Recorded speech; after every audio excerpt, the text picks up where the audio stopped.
فلا هادي له ونشهد أن لا إله إلا الله وحده لا شريك له ونشهد أن سيدنا ونبينا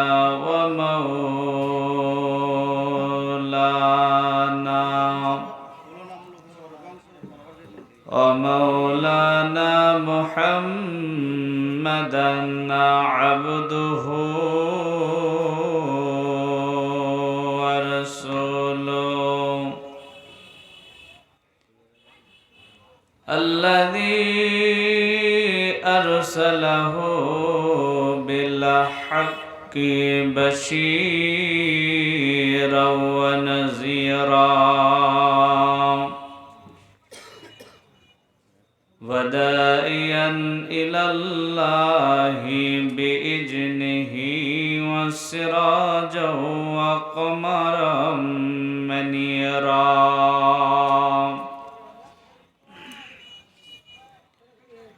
فقد قال الله تبارك وتعالى في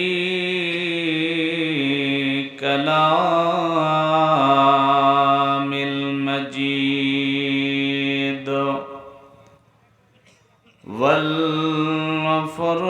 والفرقان الحميد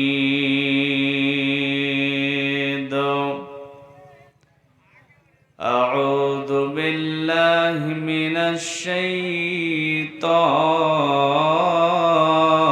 الرجيم بسم الله الرحمن الرحيم يا أيها الذين آمنوا اتقوا الله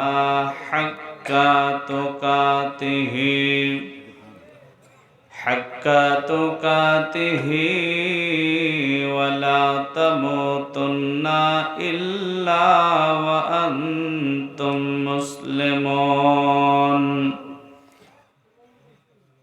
وقال الله تبارك وتعالى آية أخرى وأما من خاف مقام ربه ونهى النفس عن الهوى فإن الجنة هي المأوى وقال النبي الأمين صلى الله عليه وسلم عن عربج بن سرية رضي الله تعالى عنه قال صلى بنا رسول الله صلى الله عليه وسلم ببعج جسد إذا صلى أقبل علينا وجهه فوعجانا بليغة ذرفت منها العيون وجيلت منها القلوب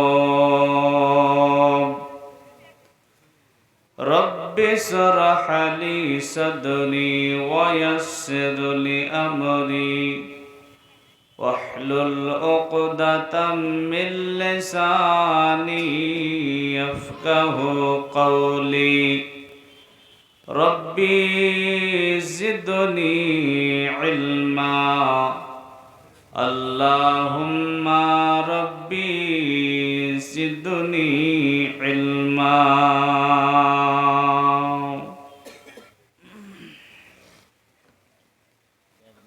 রসূল আমার ভালোবাসা,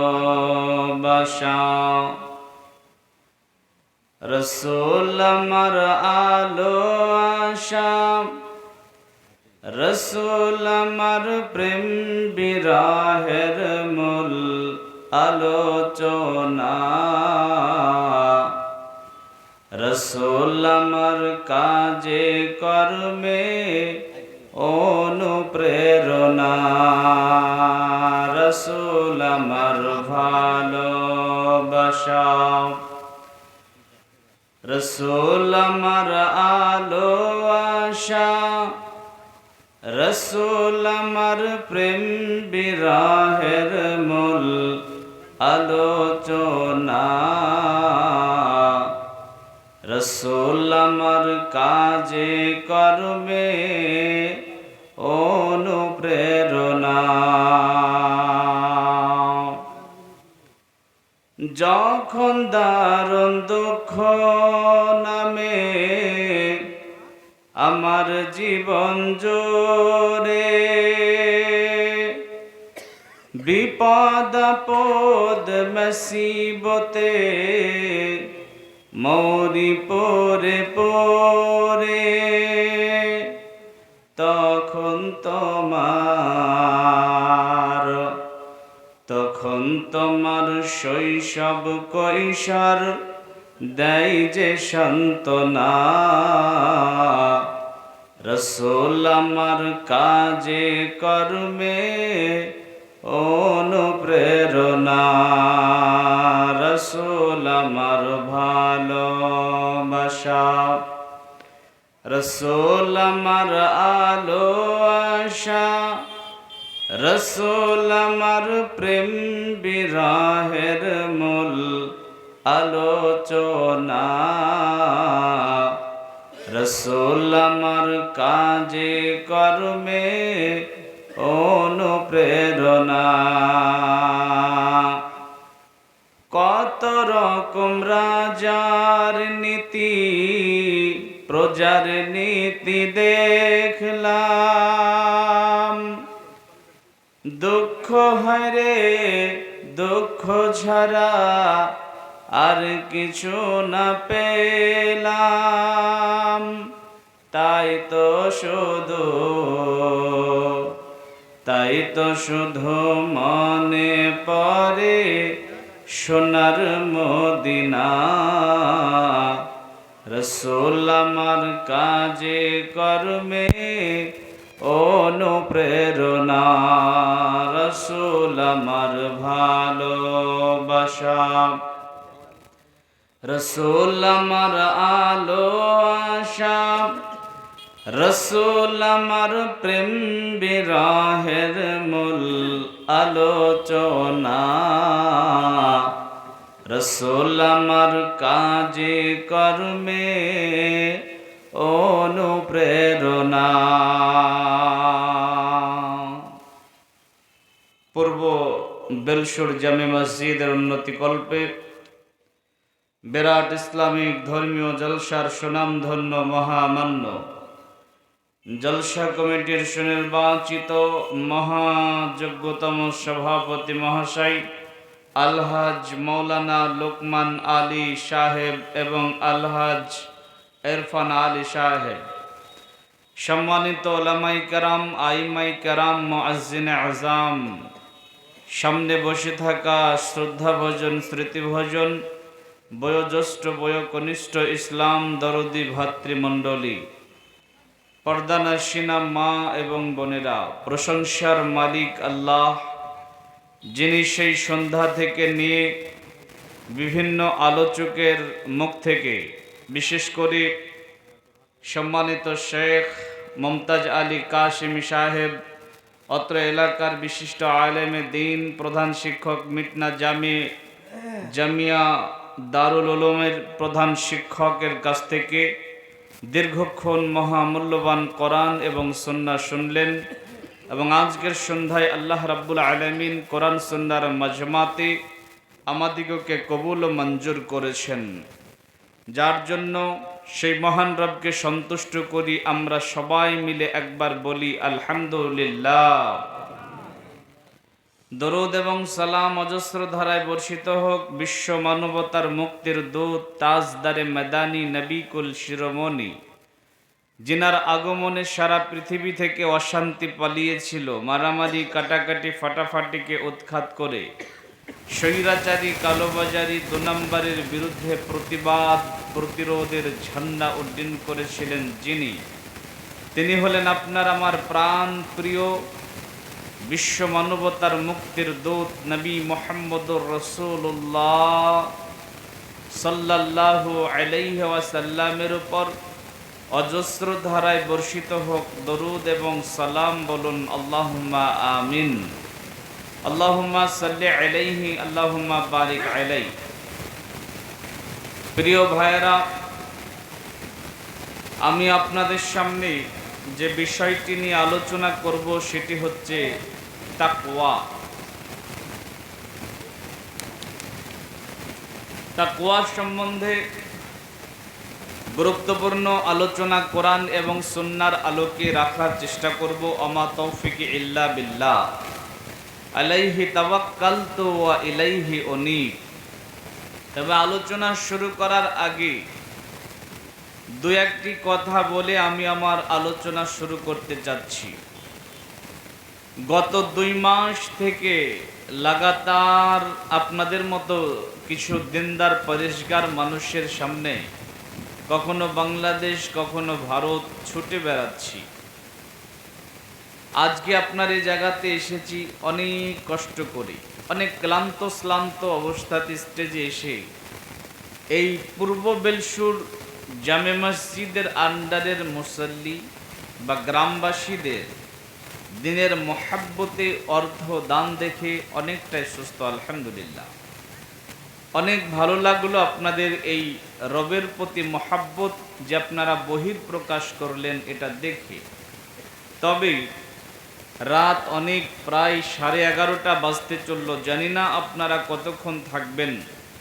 তবে খুব বেশি লম্বা আলোচনা করব না, কারণ এখানে প্রোগ্রামটা শেষ করেই আমি ট্রেন ধরে আসামের উদ্দেশ্যে যাব, যার জন্যে যতক্ষণ পর্যন্ত আলোচনা করব আপনারা সবাই শেষ পর্যন্ত থাকবেন ইনশাআল্লাহ। থাকবেন তো ভাইয়েরা? ইনশাআল্লাহ। যারা দাঁড়িয়ে দাঁড়িয়ে শোনার চেষ্টা করছেন তাদেরকে অনুরোধ করছি যে আপনারা বসে আলোচনা শুনুন। দেখুন, আপনাকে আমি কিছু কোরআন এবং সুন্নাহ শোনানোর জন্য অত দূর থেকে কষ্ট করে এসেছি। আলোচনার বিষয় হচ্ছে তাকওয়া, মানে আল্লাহ ভীতি, আল্লাহর ভয়। আলোচনাটি অতীব ভাইটাল একটি আলোচনা, যেটা আপনার জানার এবং বোঝার খুব দরকার। আলোচনাটা বোঝানোর জন্য আপনাদেরকে আমি দুটো জিজ্ঞাসা করব, আপনারা সকলেই অ্যান্সার দেবেন। ভাইয়েরা, আপনারা যারা টাকা পয়সা গোনাগুনি করবেন একটু আস্তে আস্তে কথা বলুন, আর যারা কমিটির লোক আছেন তারাও আস্তে আস্তে আপনাদের কাজ করুন, তবে আপনারা ডিস্টার্ব করবেন না। আপনারা যারা সামনে বসে আছেন বলেন তো ভাই, আমরা পৃথিবীতে যারা আছি একদিন আমরা এই পৃথিবী ছেড়ে চলে যাব, যাব না? যাব না? আমরা কেউ পৃথিবীতে চিরস্থায়ী আসি নাই, আমরা এসেছি ক্ষণিকের জন্য মুসাফির হয়ে। একথা আমরা সবাই জানি যে একদিন আমাদেরকে মরে যেতে হবে। আর একটা কথা বলেন, মরে যাওয়া পর্যন্ত শেষ নাকি আবার আল্লাহর সামনে দাঁড়াতে হবে? হবে না? হবে না? হবে। এ দুটা কথা আপনারা স্পষ্ট বললেন, মানে আপনারা জেনে বুঝেই বলেছেন যে একদিন মরে যাব। মরাটা শেষ নয়, আল্লাহর সামনে আবার একদিন আমাদেরকে দাঁড়াতে হবে। তো এই দুইটা কথা জানার পরেও পৃথিবীতে আমরা গোনহা করি বেশি না নেকি করি বেশি? ভাই, গোনহা বেশি। দিন শেষে রাতের বেলায় হিসাব করতে বসবেন, দেখবেন সারাদিন শুধু গোনহা আর গোনহাই করেছেন। এখন প্রশ্ন হলো, মানুষ জানে মরে যাব, মানুষ জানে মরা পর্যন্ত শেষ না, আবার আল্লাহর সামনে দাঁড়াতে হবে, এরপরে মানুষ আবার গুনাহ করে কেন? কারণটা কি? কারণটা হলো, একটা 4 চাকা গাড়ি, যে গাড়িটার সব ঠিক আছে, ঝাঁ চকচকে, শুধুমাত্র গাড়িটার ব্রেক নেই। বলেন তো, এই ব্রেক ফেল গাড়িটা রাস্তায় নিয়ে গেলে অ্যাক্সিডেন্ট করবে না করবে না? করবে। গাড়িটার সব ঠিক, শুধু ব্রেক নেই, এই কারণে গাড়িটা অ্যাক্সিডেন্ট যোগ্য গাড়ি, চালানো যাবে না। অনুরূপ আমরা সব জানি আল্লাহ এক, কোরআন এক, নবী আমাদের কাছে এসেছিলেন, আমরা জানি কিয়ামত হবে, আমরা জানি মরে যেতে হবে, আমরা জানি আল্লাহর সামনে দাঁড়াতে হবে, আমরা জানি জান্নাত আছে, জাহান্নাম আছে। সব কিছু জানার পরেও আমরা গুনাহ করি কেন? তার কারণ হচ্ছে আমাদের একটা জিনিসের কমতি আছে, সেই জিনিসটার নামই হচ্ছে তাকওয়া বা আল্লাহ ভীতি, আল্লাহর ভয়। আল্লাহর ভয় নেই বিধায় নামাজ পড়ি না, রোজা করে না কেন? আল্লাহর ভয় নেই। হজ ফরজ, হজ করে না কেন? আল্লাহর ভয় নেই। যাকাত দেয় না কেন? আল্লাহর ভয় নেই। ছিনতাই করে কেন? আল্লাহর ভয় নেই। জুয়া খেলে কেন? আল্লাহর ভয় নেই। জেনা ব্যভিচার করে কেন? আল্লাহর ভয় নেই। নামাজের সময়তে মসজিদে না গিয়ে বাড়িতে বা চায়ের দোকানে বসে কাটিয়ে দেয় কেন? আল্লাহর ভয় নেই। আল্লাহর ভয় থাকলে মানুষ গুনাহ করতে পারত না। এই কারণে আল্লাহ রাব্বুল আলামিন তিনি বলেছেন, ইয়া আইয়ুহাল্লাযীনা আমানুত্তাকুল্লাহা হাক্কা তুকাতিহি ওয়া লা তামুতুন্না ইল্লা ওয়া আনতুম মুসলিমুন। আল্লাহ বলেন, ইমানদারেরা আমাকে ভয় করো, ভয় করার মতো ভয় করো, মুসলমান না হয়ে মরিও না। তাহলে আল্লাহকে ভয় করতে হবে। এটা কার অর্ডার? কার অর্ডার? আল্লাহর। আল্লাহর অর্ডার ফরজ না নফল? ফরজ। তাহলে আল্লাহকে ভয় করে জিন্দেগি যাপন করতে হবে, এটা ফরজ ইবাদত। প্রিয় ভাইয়েরা আমার, আমার নবী তিনার সাহাবাদেরকে সব সময় এই শিক্ষাই দিয়েছেন যে আল্লাহকে ভয় করিও। শোনেন হাদিস, বিসমিল্লাহির রহমানির রহিম। عن إربج بن سريا رضي الله تعالى عنه قال صلى بنا رسول الله صلى الله عليه وسلم ببعض جسد إذا صلى أقبل علينا وجهه فوعجانا بلغة درفت منها العيون وجيلات منها القلوب। বন্ধুরি আমার, ইরবাজ বিন সারিয়া রাদিয়াল্লাহু তাআলা আনহু বলেন, সাল্লাবিনা, আল্লাহর নবী কোন একদিন আমাদের মসজিদে সালাত আদায় করলেন। আল্লাহর নবী আমাদের সালাতের ইমামতি করলেন। যখন সালাত শেষ হয়ে গেল, আল্লাহর নবী আমাদের দিকে তেনার চেহারাটাকে ঘুরিয়ে বসলেন। ওয়াজানা বালিগাতান, এবারে দয়ার নবী একটুখানা ওয়াজ করলেন, একটুখানা নসিহাত করলেন। নবীর উম্মতের দল, আল্লাহর গোলামেরা ভালো করে শ্রবণ করে নেন।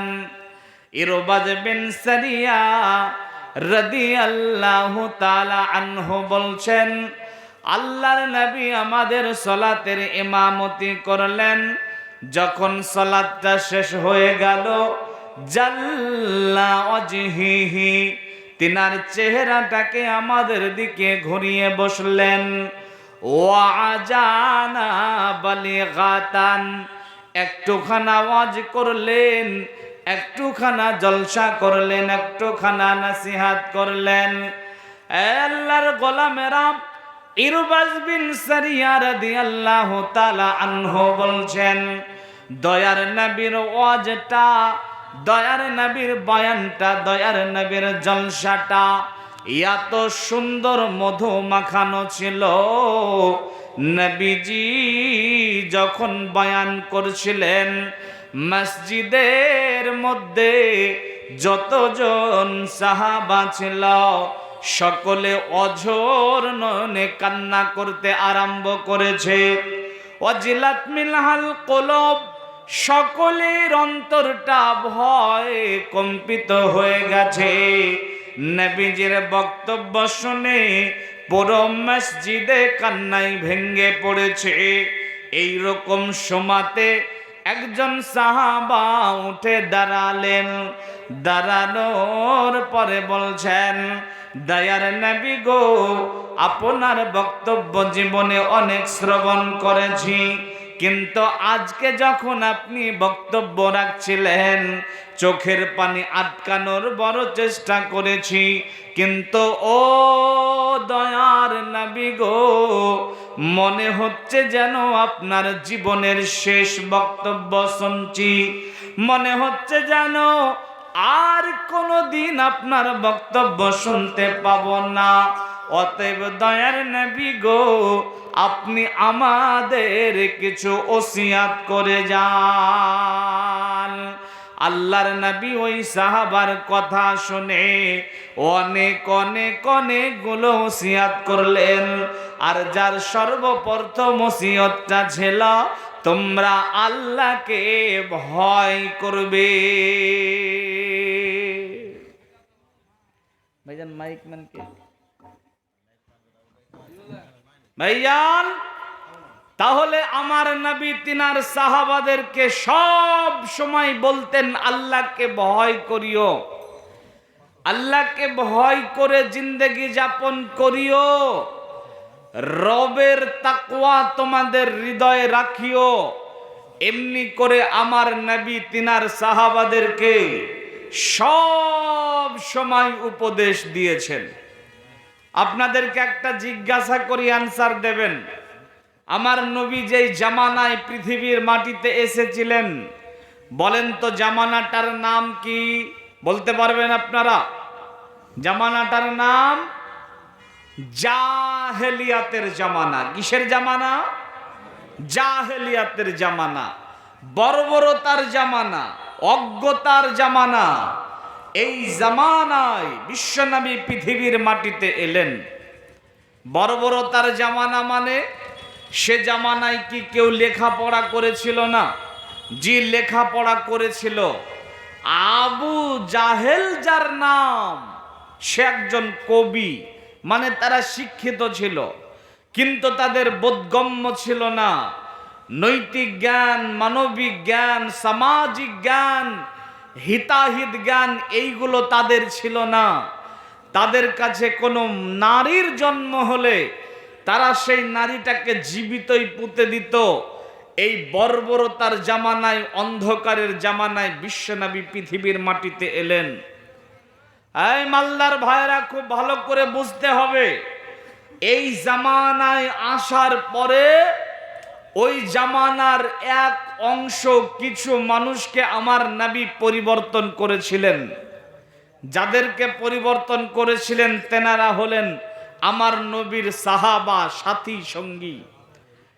যারা বর্বরতার জামানায় বর্বর ছিল, অজ্ঞ ছিল, জাহাল ছিল, তাদেরকে বিশ্বনবী পরিবর্তন করলেন। তারা এতটা পরিবর্তন হলো, আল্লাহর কোরআনে আল্লাহ তাদের মর্মে আয়াত অবতীর্ণ করলেন, রাদিয়াল্লাহু আনহুম ওয়ারাদু আনহু, আমি আল্লাহ তাদের উপর রাজি হয়ে গেছি এবং তারাও আমার উপর রাজি হয়ে গেছে। বলেন সুবহানাল্লাহ। এতটা পরিবর্তন করেছিলেন কিসের মাধ্যমে? এতটা পরিবর্তন করেছিলেন কি দিয়ে? এতটা পরিবর্তন করেছিলেন কিসের সাহায্যে? আল্লাহর নবী কি বলেছিলেন? এই তোমরা পরিবর্তন হয়ে যাও, অনেক টাকা দেবো তোমাদেরকে। এ কথা বলেছিলেন। কথা বলেন, বলেছিলেন না। আল্লাহর নবী ক্ষমতার লালসা দেখিয়েছিলেন না। আল্লাহর নবী নারীর প্রলোভন দেখিয়েছিলেন জি না। আল্লাহর নবী এইগুলা কিছুই করেননি। আল্লাহর নবী যার মাধ্যমে পরিবর্তন করেছিলেন তার নাম হচ্ছে রবের তাকওয়া, আল্লাহ ভীতি। তাদের হৃদয়ে আল্লাহর ভীতি এই জিনিসটাকে প্রবেশ করাতে পেরেছিলেন। আল্লাহর ভয় কি এটা তাদেরকে বোঝাতে সক্ষম হয়েছিলেন, বিধায় তারা পরিবর্তন হয়েছিল। শোনেন, মুআজ বিন জাবাল রাদিয়াল্লাহু তাআলা আনহু নবীজির একজন কাছের সাহাবা, এবং মুআজ বিন জাবাল পৃথিবীর মাটিতে যত আলেম ওলামা মুহাদ্দিস মুহাক্কিক এসেছিলেন, আসবেন, চলে গেছেন, সমস্ত ওলামায়ে কেরামের সর্দার মুআজ বিন জাবাল রাদিয়াল্লাহু তাআলা আনহু। পৃথিবীতে যত বড়ই আল্লামা, পৃথিবীতে যত বড়ই মুহাক্কিক মুহাদ্দিস আছেন, আসছেন, এসেছিলেন, বিচারের মাঠে মুআজ বিন জাবাল থাকবেন সবার আগে। মুআজ বিন জাবাল এত দামি একজন আলেম, বিদেশিরা ইসলাম গ্রহণ করলে আল্লাহর নবী মুআজ বিন জাবালকে সেখানে পাঠিয়ে দিতেন দ্বীন প্রচার করার জন্য। কোন এক সময় আল্লাহর নবী মুআজ বিন জাবালকে বলছেন, মুআজ, ইয়ামানে যেতে হবে। হযরতে মুআজ বিন জাবাল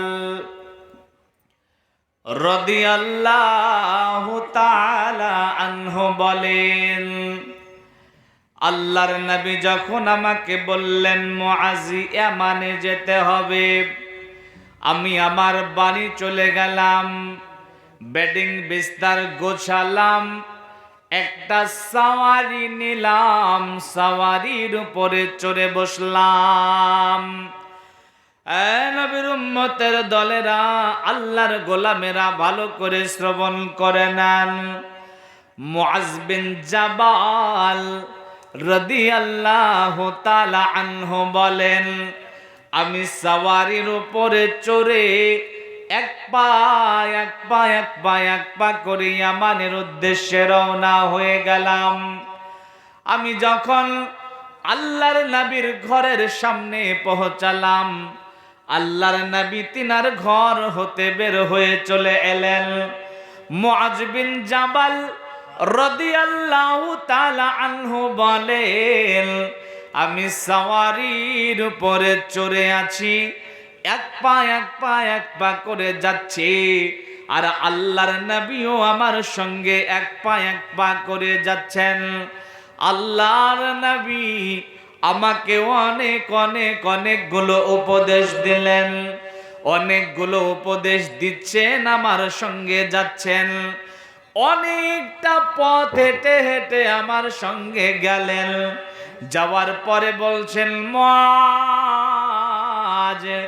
এবারে তুমি চলে যাও। আল্লাহর নবী বলছেন, মুআজ শোনো, শোনো রে মুআজ, তুমি ইয়ামানে যাচ্ছ, যাও, কিন্তু যখন তুমি সেখান থেকে ফিরে আসবে, মুআজ শোনো, তোমার সঙ্গে মনে হয় আমার আর দেখা হবে না।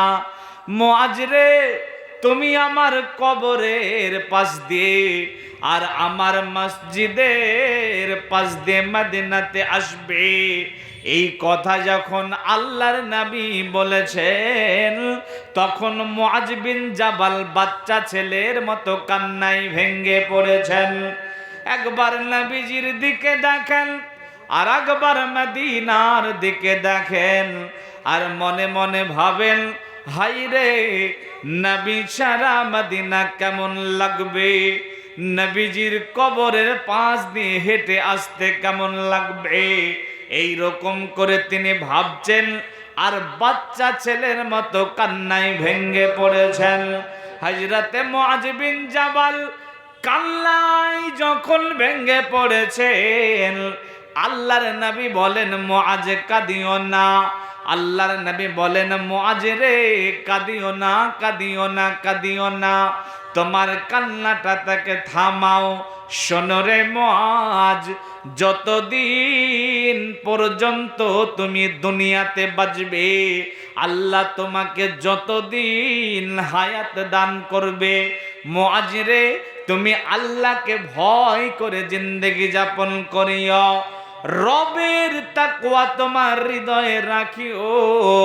যদি তুমি রবের তাকওয়া তোমার হৃদয়ে রাখতে পারো, যদি তোমার সঙ্গে আমার আর দেখা না হয়, মুআজ রে তুমি আর আমি একসঙ্গে আল্লাহর জান্নাতে থাকব। আল্লাহর নবী বলছেন, মুআজ আল্লাহকে ভয় করো, রবের তাকওয়া তোমার হৃদয়ে রাখো। যদি রবের তাকওয়া তোমার হৃদয়ে রাখতে পারো, তাহলে তুমি আর আমি একসঙ্গে রবের জান্নাতে থাকব। বলেন সুবহানাল্লাহ। অনেক মানুষ এখান থেকে চলে গেছেন, আপনারা এরপরেও অনেক মানুষ এখানে আছেন। ভাইজান, আপনারা কি বিরক্ত বিরক্ত ভাব মনে হচ্ছে? বিরক্ত হয়ে যাচ্ছেন নাকি? যাক, মাশাআল্লাহ, আপনারা যেই কজন আছেন মনোযোগ দিয়ে শোনেন। আলহামদুলিল্লাহ, আপনাদের মনোযোগ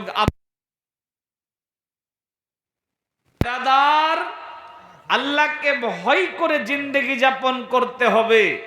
এই উপদেশ নবী আমার সাহাবাদেরকে সব সময় এমনি করে দিয়েছেন। শোনেন, যদি আপনি আল্লাহকে ভয় করে জিন্দেগি যাপন করেন, তাহলে আল্লাহ আপনার জন্য 4খানা উপহার রেখেছেন। কয়খানা? সবাই বলেন কয়খানা? 4খানা। 1 নাম্বার, বিসমিল্লাহির রহমানির রহিম। জাযাউহুম ইনদা রাব্বিহিম জান্নাতু আদনিন তাজরি মিন তাহতিহাল আনহারু খালিদিনা ফিহা আবাদা রাদিয়াল্লাহু আনহুম ওয়া রাদু আনহু যালিকা লিমান খাশিয়া রাব্বা।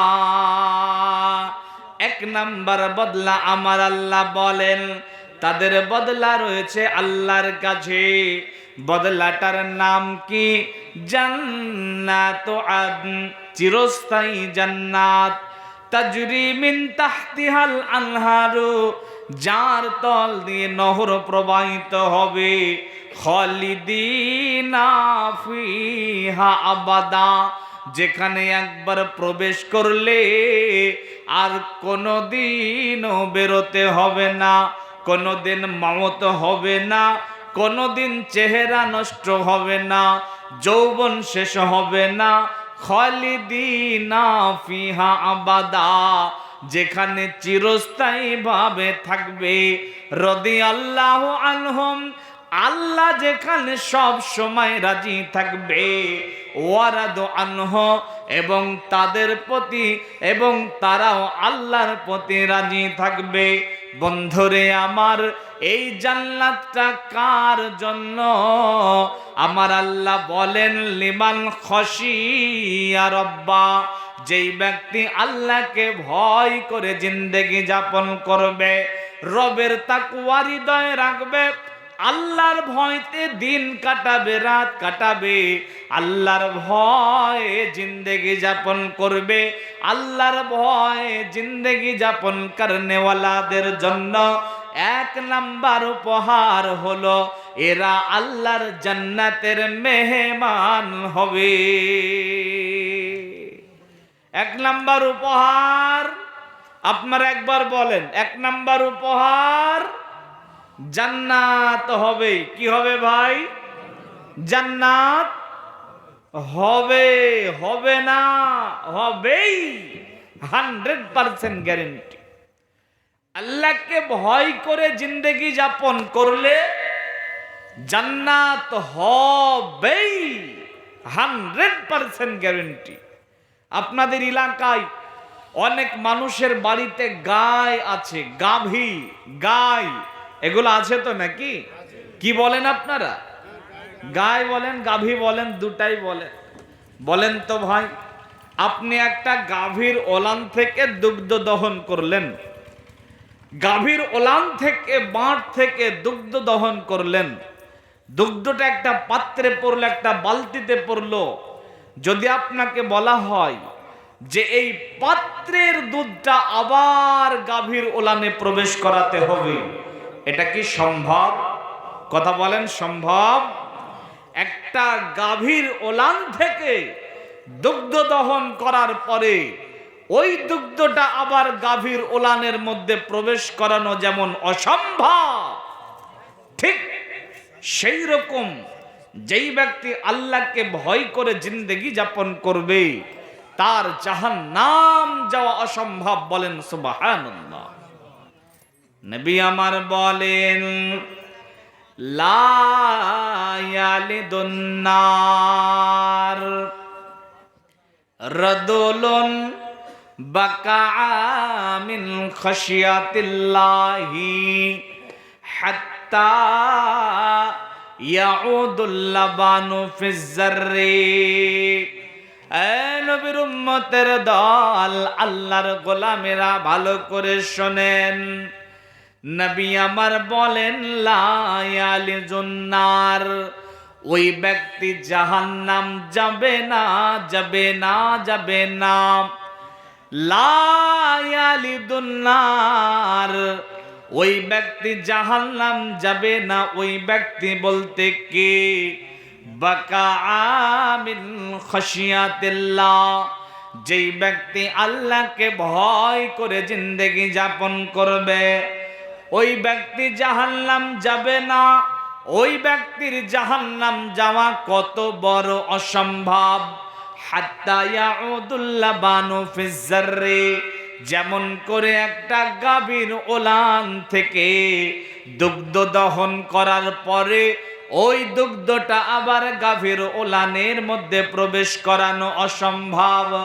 অতএব বন্ধুরে আমার, আল্লাহকে ভয় করে জিন্দেগি যাপন করলে, রবের তাকওয়া হৃদয়ে রাখলে আমার আল্লাহ এক নাম্বার উপহার দেবেন। এক নাম্বার উপহারটা হলো আল্লাহর জান্নাত হবে। আল্লাহর জান্নাত হবেই। আল্লাহকে ভয় করে তাকওয়া অবলম্বন করে জিন্দেগি যাপন করলে, হৃদয়ে রবের তাকওয়া রাখলে আল্লাহর জান্নাত হবেই। দুই নাম্বার হলো হাসরের ময়দানে আরশের নিচে স্থান হবে। বলেন সুবহানাল্লাহ। ভাইজান, আমরা যে পৃথিবীতে বসবাস করছি, যেই পৃথিবীতে আমরা আছি, একদিন এই পৃথিবীটা সমূলে নিশ্চিহ্ন হয়ে যাবে। খুব ভালো করে বোঝার চেষ্টা করেন, পৃথিবী একদিন ধ্বংস হয়ে যাবে। আল্লাহ বলেন, ইজা সামাউন ফাতারাত, আসমানটা ভেঙে যাবে। ওয়াইদাল কাওয়াকিবুন তাসারাত, তারকা মণ্ডলী বিক্ষিপ্ত অবস্থায় ছিটকে পড়বে। ওয়াইদাল বিহারু ফুজ্জিরাত, সমুদ্রে বিস্ফোরণ ঘটবে। ওয়াইদাল কুবুরু বুসিরাত, কবরগুলোকে আল্লাহ খুলে দেবেন। পৃথিবী ধ্বংস হয়ে যাবে। পৃথিবী যখন ধ্বংস হয়ে যাবে, আল্লাহ রাব্বুল আলামিন আমাদেরকে একটা জায়গাতে জমা করবেন, একত্রিত করবেন। যেই জায়গাতে জমা করবেন তার নাম হচ্ছে হাসরের ময়দান।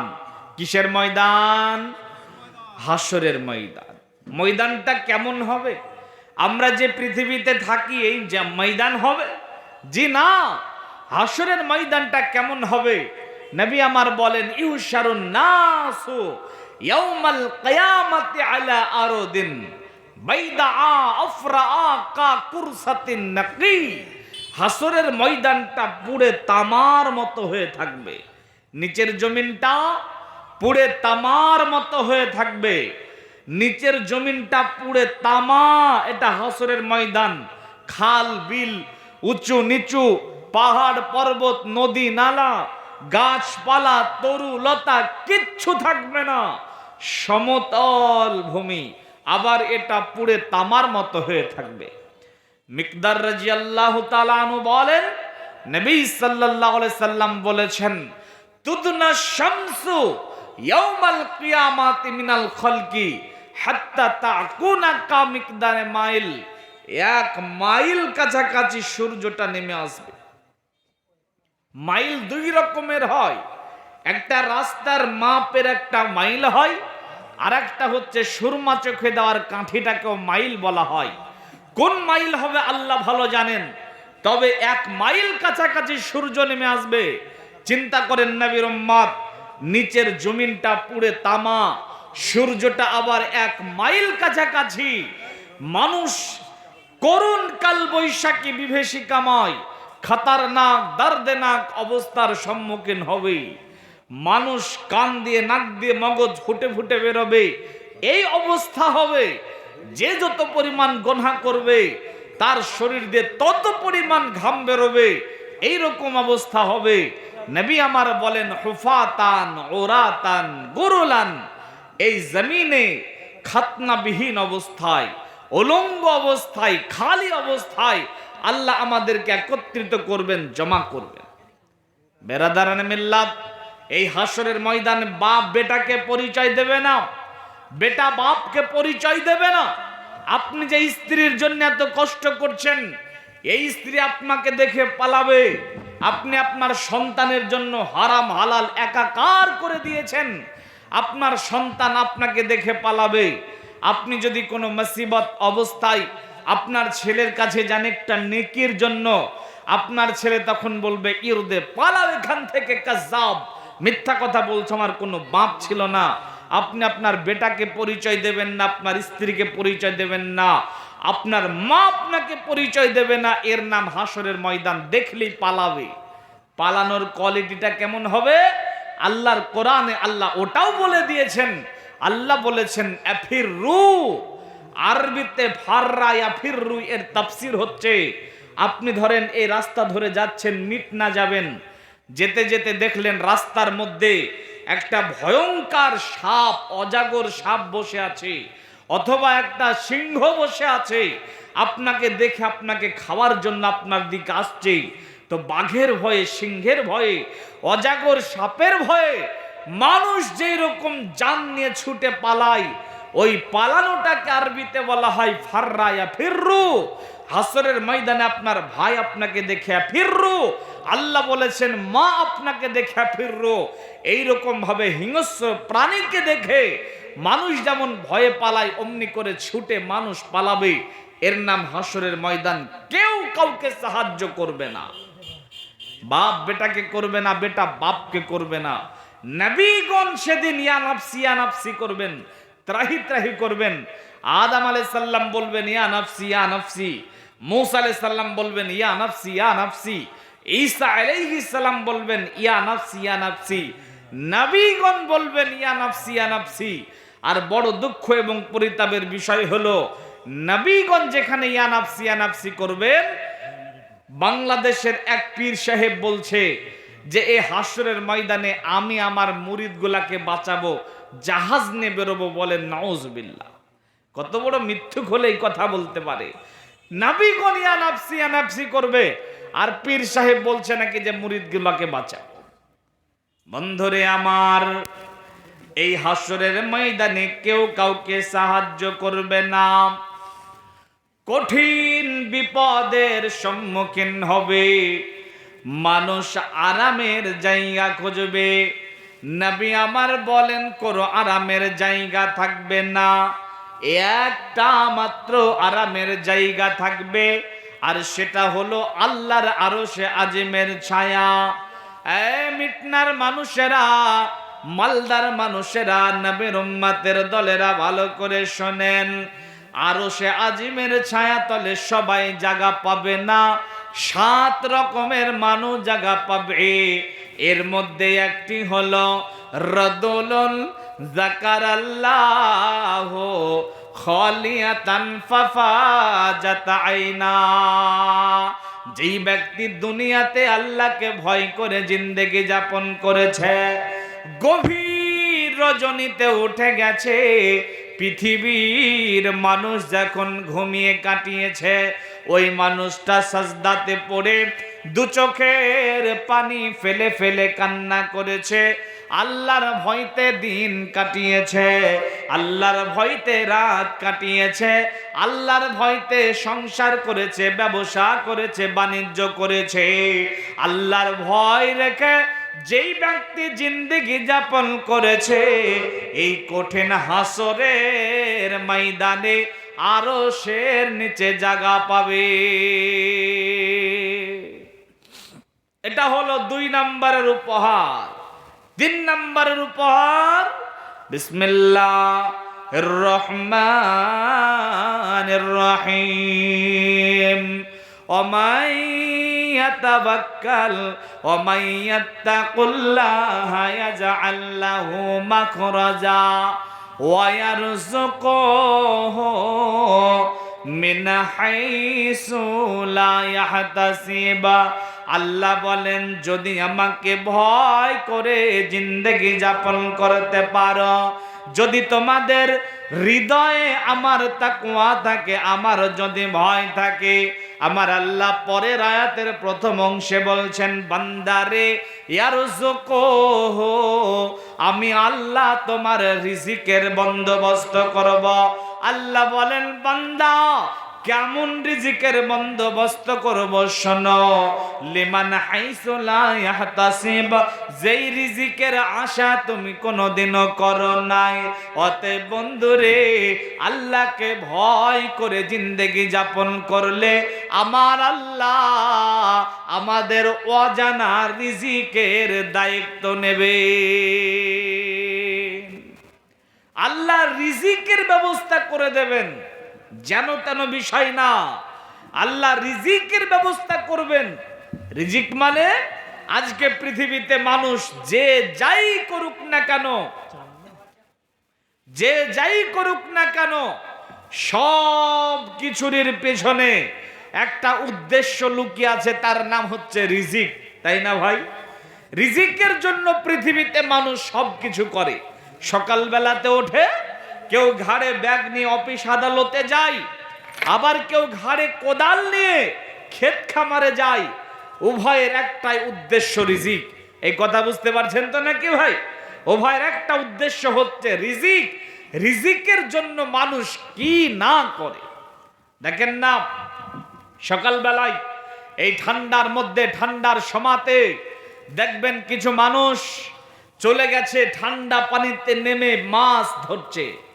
এই মাছগুলোকে আবার ঠান্ডার মধ্যে কুয়াশা ঘেরা পৃথিবীতে ঠান্ডার মধ্যে দিয়ে যাচ্ছে বাজারে মাছগুলা বিক্রি করতে। যায় না? যায় না? যায়। এত কষ্ট কেন করছে? এর পিছনে একটাই উদ্দেশ্য, উদ্দেশ্যটা হচ্ছে রিজিক। দেখবেন সকালবেলাতে আপনাদের বাজারটাতে যাবেন, কেউ মুদিখানার দোকান, কেউ মিষ্টির দোকান, কেউ মনোহারীর দোকান, আপন আপন কারবার নিয়ে সবাই ব্যতিব্যস্ত।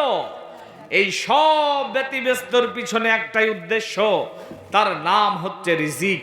রিজিকের জন্য মানুষ আজ কি না করে। আমি নদিয়াতে একটা জায়গাতে জলসা করতে গেলাম, খুব ভালো করে বোঝেন। জলসা করতে গেছি তো যেই বাড়িতে থাকতে দিয়েছে সে বাড়িওয়ালাকে বলছে একটু বাথরুম যাব। তখন উনি আমাকে বদনাতে করে পানি দিয়ে বলছে, ওই যে মাঠে চলে যান। তখন আমি তো অবাক হলাম যে এই সমাজেও মানুষ মাঠে বাথরুম করে নাকি।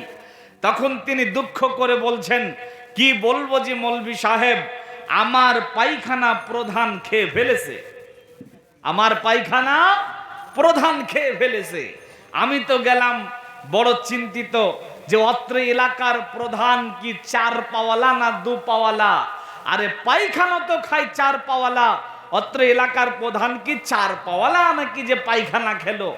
তখন উনি বলছেন, হুজুর আপনি যেটা ভাবছেন সেটা না, সরকার আমাকে একটা পায়খানা ঘর দিয়েছিল, ওই পায়খানা ঘরটা প্রধান খেয়ে ফেলেছে। তাহলে প্রধান পায়খানা খায়, কেন?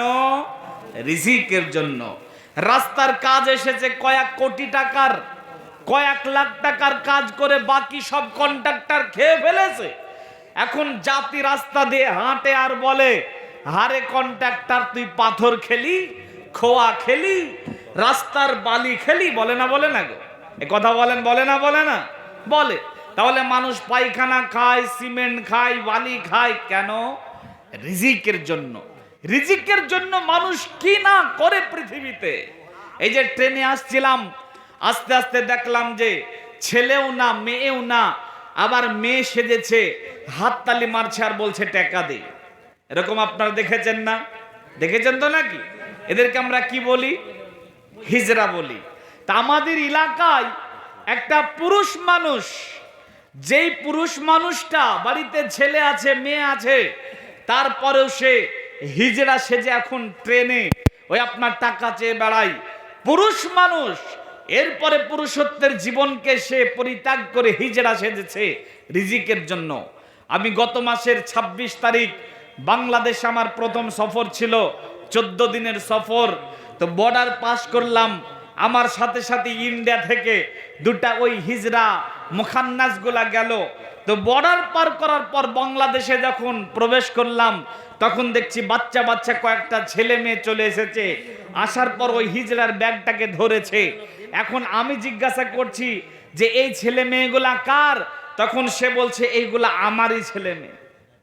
আমি তো আশ্চর্য হলাম, ভাই তোমার অবস্থা এই, আবার ছেলে মেয়ে?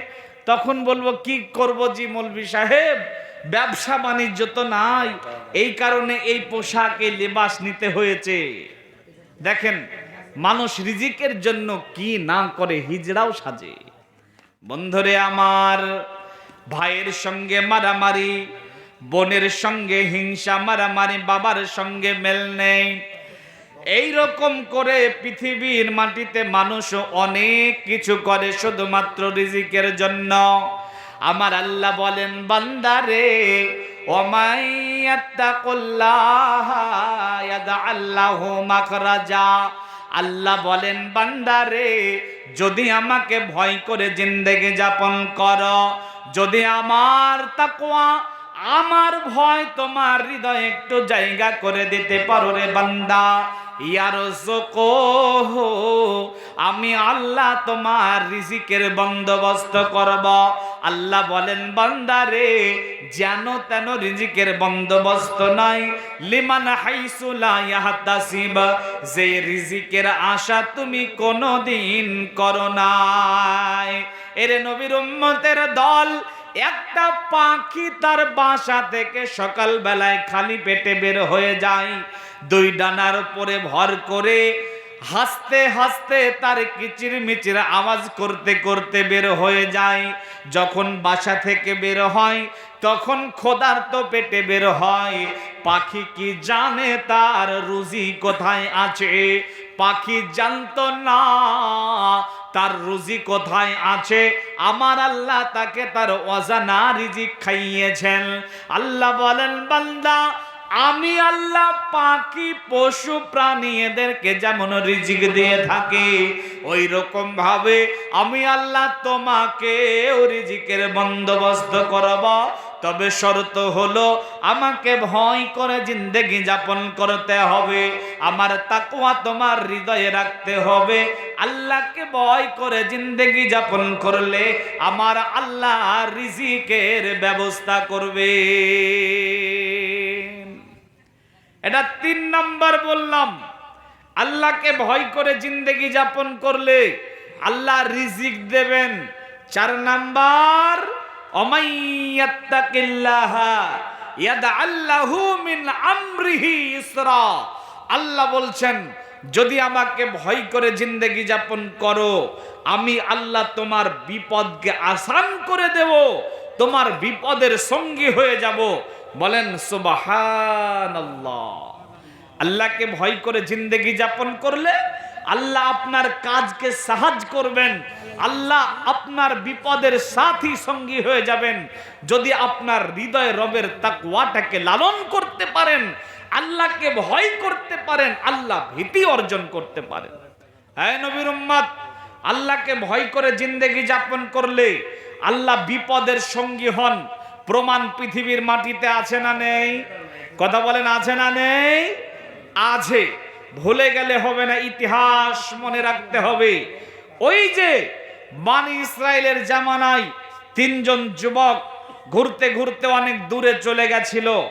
ঝড় বৃষ্টির আশঙ্কায় পাহাড়ের একটা গুহাতে আশ্রয় নিয়েছিল।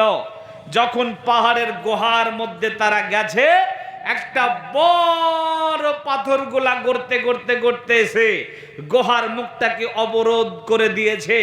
ওরা গুহার মধ্যে আটকা পড়েছে। এখন কি করে বেরোবে সেখান থেকে? হাজার চেষ্টা প্রচেষ্টার পর যখন বেরোতে পারলো না, তখন তারা সিদ্ধান্ত নিল নিজের জীবনের ভালো কাজ কিছু স্মরণ করে আল্লাহকে বলবে, আল্লাহ তাদেরকে সাহায্য করবেন। তো ওই তিনজন যুবকের মধ্যে 2 নাম্বার যুবক কি বলেছিলেন? 2 নাম্বার যুবক বলেছিলেন, আল্লাহ, আমার একটা চাচাতো বোন ছিল। পৃথিবীর পুরুষেরা মহিলাদেরকে ভালোবাসে ঠিকই, কিন্তু আমি আমার চাচাতো বোনকে যতটা ভালোবাসতাম, পৃথিবীর কোন পুরুষ কোন মহিলাকে এতটা ভালোবাসতো না।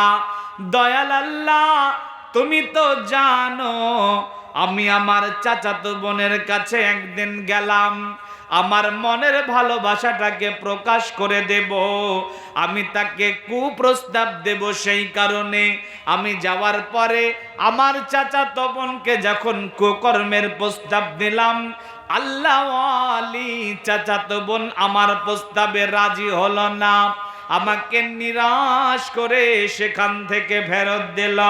আমি তার কাছ থেকে নিরাশ হয়ে ফেরত এসেছি ঠিকই, কিন্তু আমার ভালোবাসা তার উপরে একটুকুও কমে নাই। আমি একই রকম ভাবে তাকে ভালোবেসে গেছি। এরপরে কিছুদিন পরে দেশের মধ্যে কাহাসালি ওয়াবামি দুর্ভিক্ষ দেখা দিল। আমার চাচাতো বোন আমার কাছে এসে কিছু অর্থ আমার কাছে ধার চাইল। 100টা স্বর্ণের দিরহাম ধার চাইলো।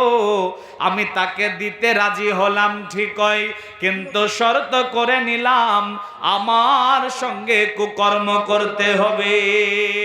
দয়াল আল্লাহ, তুমি তো জানো অভাবের তাড়নায় আমার চাচাতো বোন রাজি হয়ে গেল। আল্লাহ গো, আমি যখন তাকে 100টা দিরহাম দিতে রাজি হয়েছি, এই সময়তে আমার কাছে একটাও স্বর্ণের দিরহাম ছিল না। আমি অতি কষ্ট করে 100টা স্বর্ণের দিরহাম জোগাড় করলাম। জোগাড় করার পরে আমার চাচাতো বোনের হাতে দিয়ে দিলাম। আমার চাচাতো বোন শর্ত মোতাবিক আমার সঙ্গে আড়ালে নির্জনে একটা ঘরে দেখা করলো। অনেক দিনের ভালোবাসার মানুষকে যখন আমি কাছে পেয়েছি, জড়িয়ে ধরে নিয়েছি, আর তার উপরে চেপে গেছে কুকর্ম করব। সেই কারণে আল্লাহ, তুমি তো জানো আমি যখন তার উপরে চাপা কুকর্ম করব এই নিয়তে, তখন দেখলাম আল্লাহ ওয়ালি চাচাতো বোনের চোখ দিয়ে ঝরঝর করে পানি ঝরছে আর থরথর করে কাঁপছে। আমাকে বলছে, রে আল্লাহর গোলাম, আল্লাহকে ভয় করো, আল্লাহকে ভয় করো, আল্লাহকে ভয় করো, আমাকে ছেড়ে দাও, আমার সঙ্গে কুকর্ম করিও না। দয়াল আল্লাহ, যখনই আমার চাচাতো বোন বলেছে আল্লাহকে ভয় করো, আল্লাহ তোমার ভয়তে আমিও থরথর করে কাঁপতে লাগলাম। আমার এতদিনের যৌন চাহিদা সব যেন মিটে গেল। আমি আমার চাচাতো বোনের উপর থেকে নেমে গেলাম, তার সঙ্গে কুকর্ম করলাম না। দয়াল আল্লাহ রে, আমি তাকে যে 100টা স্বর্ণের দিরহাম ধার দিয়েছিলাম, এটা আমি আর কোনোদিন ফেরত নেই নাই। যদি আমি সেই দিন তোমার ভয়তে এই কাজটা করে থাকে, আজকে গুহার মধ্যে বড় বিপদে পড়েছি, তুমি আমাকে সাহায্য করো। আল্লাহ বলেন, ও মাইয়াত্তাকিল্লাহা ইয়াজআল লাহু মিন আমরিহি ইসরা, যেই ব্যক্তি আল্লাহকে ভয় করে জিন্দেগি যাপন করবে, আল্লাহ তার বিপদের সঙ্গে হয়ে যাবেন। ওই ব্যক্তি যখন এই কথা বলেছেন, সঙ্গে সঙ্গে ওই পাথরের 3 ভাগের 1 অংশ সঙ্গে সঙ্গে দূর হয়ে গেছে। তাহলে আল্লাহকে ভয় করে জিন্দেগি যাপন করলে, তাকওয়াশীল ব্যক্তি হলে, হৃদয়ে রবের তাকওয়া রাখলে, আল্লাহ আপনাকে 4খানা উপহার দেবেন। 1, জান্নাত দেবেন। 2, হাসরের ময়দানে আরশের ছায়া দেবেন। 3, আল্লাহ আপনার অজানা রিজিকের ব্যবস্থা করে দেবেন। 4, আল্লাহ আপনার বিপদের সঙ্গী হয়ে যাবেন। বলেন সুবহানাল্লাহ। তাহলে আল্লাহকে ভয় করে জিন্দেগি যাপন করতে হবে না, হবে না? কথা বলেন, হবে না, হবে না? আজকে কি আমরা আল্লাহকে ভয় করে জিন্দেগি যাপন করি? ভাইজান, আমরা কি আল্লাহকে ভয় করে জিন্দেগি যাপন করি? এখানে যারা সামনে বসে আছেন, একটুখানা পরীক্ষা করি, দেখেন আমরা কতটুকু আল্লাহকে ভয় করি। আগে একটা কোরআনের আয়াত বলবো, এরপরে আয়াতটার একটা তাত্ত্বিক বিশ্লেষণ করে আপনাকে জিজ্ঞাসা করব যে আপনি কি সত্যিকারে আল্লাহকে ভয় করেন। দেখেন তো, আমার আল্লাহ বলছেন, বিসমিল্লাহির রহমানির রহিম, ওয়া আম্মা মান খাফা মাকামা রাব্বিহি ওয়া নাহান নাফসা আনিল হাওয়া, যাদের হৃদয়ে আছে আল্লাহর ভয়, তারা কভু পথ ভুলে যায় না। যাদের হৃদয়ে আছে আল্লাহর ভয়, তারা কভু পথ ভুলে যায় না। আল্লাহর প্রেম ছাড়া এই দুনিয়ায় কারো কাছে কোনো কিছু চাই না। যাদের হৃদয়ে আছে আল্লাহর ভয়, তারা কভু পথ ভুলে যায় না। আল্লাহর প্রেম ছাড়া এই দুনিয়ায় কারো কাছে কোনো কিছু চাই না। রাতের আধারে যারা সিজদাতে রয়, দু চোখের অশ্রুতে নদী যেন বয়, ছলনার হাতছানি যতই আসুক পিছনে ফিরেও তাকায় না। যাদের হৃদয়ে আছে আল্লাহর ভয়, তারা কভু পথ ভুলে যায় না। আল্লাহর প্রেম ছাড়া এই দুনিয়ায় কারো কাছে কোনো কিছু চাই না। ওয়া আম্মা মান খাফা মাকামা রাব্বিহি ওয়া নাহান নাফসা আনিল হাওয়া। একটা আয়াত বললাম, আর এই আয়াতের সঙ্গে মিলে একটা সঙ্গীত বললাম। এবার আপনাদেরকে একটা জিজ্ঞাসা করি, তাহলে দেখেন আপনি সত্যিকারে আল্লাহকে ভয় করেন কিনা বুঝতে পারবেন। ভাইজান, এখানে আপনারা অনেকে আছেন যারা মোটর সাইকেল চালাতে পারেন, পারেন না? পারেন না গো? অনেকে মোটর সাইকেল চালাতে পারেন। বলেন তো ভাই, মোটর সাইকেলটাকে নিয়ে আপনি বেরোলেন, এখান থেকে হরিশ্চন্দ্রপুরে যাবেন, তো গাড়ি আপনি চালাচ্ছেন, কখনো 50-এ, কখনো 60-এ, কখনো 70-এ আপনি গাড়ি চালাচ্ছেন। মনের আনন্দে, মনের সুখে গাড়ি চালাচ্ছেন। গাড়ি চালাতে চালাতে যদি সামনে কোনো বাম্পার আসে, কোনো খাদ খন্দুক আসে, কোনো পশু পাখি চলে আসে, ধরেন একটা ছাগলের বাচ্চা চলে আসলো, তখন সঙ্গে সঙ্গে আমরা কোথায় হাত দিই? কোথায় হাত দিই? ব্রেকে হাত দিই। কেন ব্রেকে হাত দিই? কারণ আমাদের একটা ভয় কাজ করে যে গাড়ি যতই জোরে চালাই না কেন, মন যেদিকে থাকুক না কেন সময় মতো গাড়িতে ব্রেক মেরে গাড়িকে কন্ট্রোল করতে হবে। যদি সময় মতো ব্রেক মেরে গাড়িকে কন্ট্রোল করতে না পারি তাহলে অ্যাক্সিডেন্ট হয়ে যাবে, ক্ষতি হয়ে যাবে, জেল জরিমানা হতে পারে। এই ভয়তে কিন্তু আমরা সব সময় ব্রেক করার জন্য প্রস্তুত থাকি না থাকি।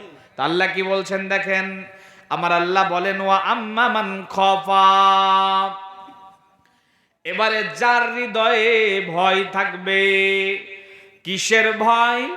মাকামা রাব্বিহি, আল্লাহর দরবারে দাঁড়াতে হবে, আল্লাহর সামনে দাঁড়াতে হবে।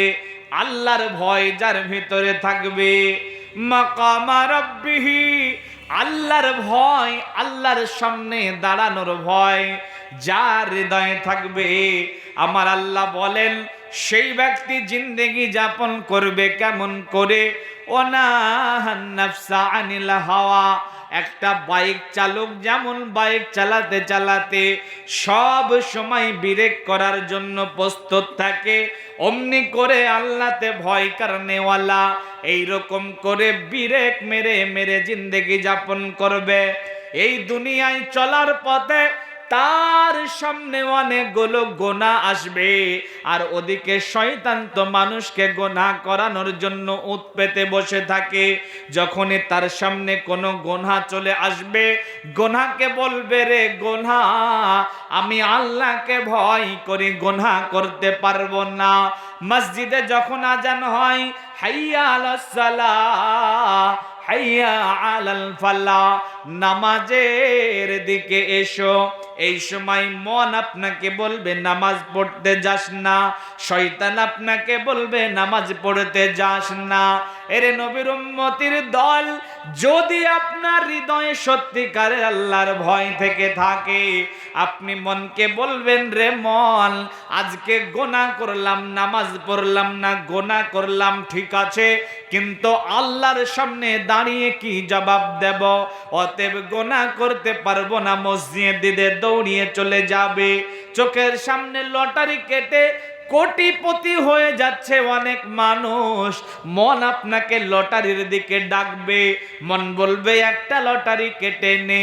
আপনি বলবেন রে মন, লটারি কাটলাম ঠিক আছে, কিন্তু গোনাটা হবে এর সামনে, আল্লাহর সামনে দাঁড়াবো কি করে? গোনা করতে পারবো না। জেনার দিকে ডাকবে, চুরির দিকে ডাকবে, জুয়ার দিকে ডাকবে, পাপাচারের দিকে মন আপনাকে ডাকবে। বন্ধুরে, যদি আপনার হৃদয়ে আল্লাহর ভয় থেকে থাকে, আপনি গোনাকে ব্রেক মেরে মেরে মেরে মেরে মেরে চলবেন, কখনো গোনা করতে পারবেন না। যদি এই রকম করে গোনা থেকে নিজের জীবনটাকে বাঁচিয়ে বাঁচিয়ে চলতে পারেন, তাহলে বুঝবেন আপনার হৃদয়ে আল্লাহর ভয় আছে। আর যদি মন আপনাকে যখন যেই গুনাহের দিকে ডাকে, আপনি যদি সেই গুনাহটা করে নেন, তাহলে বুঝে নেবেন আপনার হৃদয়ে আল্লাহর ভয় নেই। আল্লাহ বলছেন যার হৃদয়ে আল্লাহর ভয় থাকবে, ওয়ানাহান নাফসা আনিল হাওয়া, মন চাহে জিন্দেগিতে ব্রেক মেরে মেরে চলবে। আর মন চাহে জিন্দেগিতে ব্রেক মেরে মেরে চলনে ওয়ালাদেরকে আল্লাহ বলছেন ফাইনাল জান্নাতা হিয়াল মাওয়া, এরাই হবে জান্নাতের মেহমান। এবারে বলেন, আমরা কতজন আল্লাহকে ভয় করি? রাসূলের আদর্শ আপনার কাছে নেই। মাগরিব পড়েননি, এশা পড়েননি, জোহর আসর পড়েননি।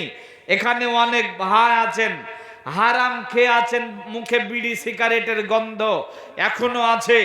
এখনো আপনি বোনকে জমি দেননি, ফাঁকি দিয়ে নিয়ে নিয়েছেন, চুরি করে, ডাকাতি করে। অনেক পাপ আমাদের দ্বারা হয়ে যায়। এই পাপগুলো আমরা করি শুধু রবের তাকওয়া নেই এই কারণে। যদি আপনার কাছে রবের তাকওয়া থাকতো, আপনি কখনো কোনো গুনাহ করতে পারতেন না। দেখেন, এবার আপনাকে আমি দেখাই তাকওয়াশীল ব্যক্তি দেখাই কেমন হয়। যার হৃদয়ে রবের তাকওয়া থাকে, এই ব্যক্তি কেমন হয়, ব্যক্তিত্ব কেমন হয়। রবের তাকওয়া যার হৃদয়ে থাকে সে কেমন করে জিন্দেগি যাপন করে এমন ব্যক্তিকে দেখায়, দেখেন আপনি বুঝতে পারবেন ইনশাআল্লাহ। নাম আবু বকর সিদ্দিক রাদিয়াল্লাহু তাআলা আনহু। শুনেছি না ভাই নাম? কথা বলেন, শুনেছি না? আপনারা বিরক্ত হয়ে গেছেন মনে হয়। 12টা 16 ইনশাআল্লাহ 12:30টার মধ্যে ক্লোজ করে দেব। এই ঘটনাটা খুব ভালো করে মন দিয়ে শোনেন। আবু বকর সিদ্দিক নাম শুনেছেন না? আবু বকর সিদ্দিক। অপরদিকে ওমর রাদিয়াল্লাহু তাআলা আনহু নাম শুনেছেন না? শুনেছেন। আবু বকর আর ওমর রাদিয়াল্লাহু তাআলা আনহু কোন একদিন দুজনাই কথা বলতে বলতে বলতে, আবু বকর সিদ্দিক নরম মানুষ, ওমর রাদিয়াল্লাহু তাআলা আনহু রাগী মানুষ। আবু বকর সিদ্দিক ওমর রাদিয়াল্লাহু তাআলা আনহুকে একটু জোরে ধমক দিয়ে উঁচু আওয়াজে একটা কথা বলে দিয়েছেন। আমি আপনাকে দেখাচ্ছি তাকওয়াশীল যার হৃদয় আল্লাহর ভয় থাকে সে কেমন হয়। তো ওমর রাদিয়াল্লাহু তাআলা আনহুকে যখন আবু বকর রাদিয়াল্লাহু তাআলা আনহু ধমক দিয়েছেন, ওমর রাদিয়াল্লাহু তাআলা আনহু রাগী মানুষ, রেগে গেছেন। রেগে তিনি চলে যাচ্ছেন বাড়ির দিকে। আবু বকর সিদ্দিক বুঝতে পারলেন যে ওমরকে জোরে কথা বলা বা ধমক দেয়া আমার ভুল হয়ে গেছে। সাথে সাথে ওমরকে গিয়ে বলছে, ওমর ক্ষমা করে দাও, মাফ করে দাও, অন্যায় হয়ে গেছে। কিন্তু হযরত ওমর ক্ষমা করলেন না। ওমর রাদিয়াল্লাহু তাআলা আনহু তিনার বাড়ির দিকে চলে যেতে লাগলেন। আবু বকর সিদ্দিক রাদিয়াল্লাহু তাআলা আনহু বাচ্চা ছেলের মতো তিনি পিছনে পিছনে যেতে লাগলেন আর বলতে লাগলেন, ওমর মাফ করে দাও, ভুল হয়ে গেছে, জোরে কথা বলেছি তোমাকে। তো আবু বকর সিদ্দিক রাদিয়াল্লাহু তাআলা আনহুর সামনে ওমর রাদিয়াল্লাহু তাআলা আনহু বাড়ির গেটটা লাগিয়ে দিলেন, বাড়িতে ঢুকে ক্ষমা করলেন না। বন্ধুরে আমার, তাকওয়া কাকে বলে? আল্লাহর ভয় কাকে বলে? আল্লাহর ভয় থাকলে ব্যক্তিটা কেমন হয় ভালো করে দেখেন। আবু বকর সিদ্দিক রাদিয়াল্লাহু তাআলা আনহু তিনি বলছেন, আমাকে যদি আল্লাহ বলে, আবু বকর রে, আমার ওমরকে কেন ধমক দিয়েছিলা, এ কি জবাব দেব আমি? তাই তো আবু বকর সিদ্দিক পাগলের মতো আল্লাহর নবীর কাছে যেতে আরম্ভ করলেন। আল্লাহর নবী দাঁড়িয়ে আছেন, সাহাবারা নবীজির কাছে আছেন। দূর থেকে যেন দেখা যায় কে আসছে। তো আল্লাহর নবী বলেন, সাহাবারা দেখো দেখো দেখো, মনে হয় যেন আবু বকর আসছে। আর একটু যখন কাছে এসেছেন, আবু বকর রাদিয়াল্লাহু তাআলা আনহু এমনি করে লুঙ্গিটাকে ধরেছেন, হাঁটু বের হয়ে গেছে, টের পান নাই। পাগলের মতো আমার নবীর কাছে গেছেন, যাওয়ার পর বসে গেছেন, বসে বলছেন, ও দয়ার নবী গো, আবু বকর হালাক হয়ে গেছে, আবু বকর ধ্বংস হয়ে গেছে, আবু বকর শেষ হয়ে গেছে। আল্লাহর নবী বলেন, আবু বকর কি হয়েছে বলেন? পৃথিবীর মানুষ যদি আপনাকে ভুল বোঝে, ও আবু বকর, আমার আল্লাহ আপনাকে ভুল বুঝবেন না, কি হয়েছে বলেন? তো আবু বকর সিদ্দিক রাদিয়াল্লাহু তাআলা আনহু বলছেন, আমি ওমরকে ধমক দিয়েছি, ওমর আমার উপরে রাগ করেছে। বিচারের ময়দানে যদি আল্লাহ আমাকে বলে, আবু বকর আমার ওমরকে কেন ধমক দিয়েছিলা, এই হিসাবটা দাও, আমি কি জবাব দেব? অতএব ও দয়ার নবী গো, আমি ধ্বংস হয়ে গেছি, আবু বকর ধ্বংস হয়ে গেছে। অপরদিকে ওমর রাদিয়াল্লাহু তাআলা আনহু তিনি বাড়িতে বসে বসে ভাবছেন, আবু বকর তো বেশি বড় ভুল করেনি, সামান্য একটা ধমক দিয়েছে, আর আমি বেচারাকে অপমান করে দিলাম, দরজা লাগিয়ে দিলাম, তাকে ক্ষমা করলাম না, আমার মনে হয় অন্যায় হয়েছে। তাই তো তিনিও বেরিয়ে রাসূলের দরবারে যেতে লাগলেন। আবু বকর বসে আছেন, ওমর রাদিয়াল্লাহু তাআলা আনহু চলে গেলেন। ওমর রাদিয়াল্লাহু তাআলা আনহু ওইখানে দাঁড়িয়ে, আবু বকর রাদিয়াল্লাহু তাআলা আনহু এইখানে দাঁড়িয়ে, দুজনাই কান্নায় ভেঙ্গে পড়েছে। দুজনার দিকে তাকাচ্ছে আর কান্নায় ভেঙ্গে পড়েছে। আল্লাহর নবী বলেন, ওমর, যখন আমি 70 দিনের দাওয়াত নিয়ে তোমাদের কাছে গেছিলাম, তোমরা আমাকে মারতে এসেছিলে, কাটতে এসেছিলে, কিন্তু আমার আবু বকর সঙ্গে সঙ্গে আমাকে মেনে নিয়েছিল। আমার খাতিরে তো তুমি তাকে ক্ষমা করে দিতে পারতে, কেন তুমি আমার আবু বকরকে কষ্ট দিলে? এদিকে আবু বকর কান্না করে, ওদিকে ওমর কান্না করে। আল্লাহর নবী দুজনার সঙ্গে মীমাংসা করে দিলেন। এরাই হলো তাকওয়াশীল ব্যক্তি, আর এটাই হলো রবের তাকওয়ার বহিঃপ্রকাশ। সামান্য একটুকু অন্যায়, সামান্য একটুকু ভুল, একটা ধমক দিয়েছে, এর চাইতে আর কিছু না। এইটুকু অন্যায় করে আবু বকর সিদ্দিক বেচান বেকল হয়ে পড়েছেন। না জানি কি হয়, আল্লাহ আমাকে জবাবদিহি করলে কি আনসার দেব। দেখেন, এই সামান্য গুনাহ করে তিনারা পাগল পারা হয়ে গেছেন। আর আজকে আমরা হাজারো লাখো কোটি গুনাহ করি। আমাদের জীবনে এমন কিছু গুনাহ আছে, আমাদের গুনাহের খবর যদি আমাদের বাপ জানতো, সন্তান বলে পরিচয় দিত না। আমাদের গুনাহের খবর আমাদের সন্তানেরা জানলে বাপ বলতো না। আমাদের গুনাহের খবর আমাদের স্ত্রীরা জানলে সংসার করতে ঘৃণা করত। পাড়া প্রতিবেশী জানলে গায়ের সঙ্গে গা লাগাতো না। গুনাহের গন্ধ থাকলে পৃথিবী ভরে যেত গন্ধে। এত গুনাহ করি, তারপরে নির্দ্বিধায় জিন্দেগি যাপন করি, শুধুমাত্র রবের তাকওয়া নেই এই কারণে। যদি রবের তাকওয়া থাকতো, আমরা কখনো গুনাহ করতে পারতাম না। আর যদি কখনো কোনো গুনাহ হয়ে যেত, সঙ্গে সঙ্গে আমরা সাজদায় লুটিয়ে পড়ে দু চোখের পানি ফেলে রবের কাছ থেকে ক্ষমা চেয়ে নিতাম। শুধু তাকওয়া নেই এই কারণে। যার জন্য প্রিয় ভাইয়েরা, যারা পরিবর্তন হতে পারেন না বলেন, যারা মসজিদমুখী হতে পারেন না বলেন, তারা তাকওয়া অর্জন করুন, আল্লাহকে ভয় করুন, আল্লাহ ভীতি অর্জন করুন। যদি আল্লাহ ভীতি অর্জন করতে পারেন, অটোমেটিক পরিবর্তন হয়ে যাবেন। রব যেন তাকওয়া অর্জন করার তৌফিক এনায়েত করেন, বলেন আল্লাহুম্মা আমিন। আমরা যেন জীবনের সর্বক্ষেত্রে, সর্ব অবস্থায়, সব সময় আল্লাহকে ভয় করে জিন্দেগি যাপন করি, এবং আল্লাহ ভীতি নামক এই গুরুত্বপূর্ণ ইবাদত, এটা যেন আমাদের জীবনের সঙ্গী সাথী বানিয়ে নিতে পারি, বলেন আল্লাহুম্মা আমিন। এখন বাজে 23, মানে আমার হাতে আর 7টা মিনিট সময়।